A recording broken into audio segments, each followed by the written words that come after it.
This new technology let paralyzed man eat by himself again. Imagine not being able to move your arms or even hold a glass of water. That's exactly what happened to a 42-year-old man after a severe spinal cord injury. But now, something incredible has happened. Scientists developed a new brain implant that reads the man's intention to move. The system then sends those signals directly to his spinal cord and the part of his brain responsible for touch.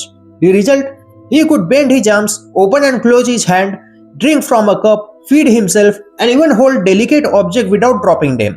But here's the most shocking part. Even after the device was turned off, some of the improvements remained.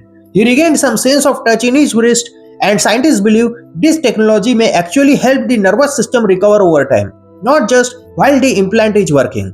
This breakthrough could one day transform the lives of millions of people living with paralysis. It's still being tested, but for many patients around the world, this could be the beginning of the whole new future.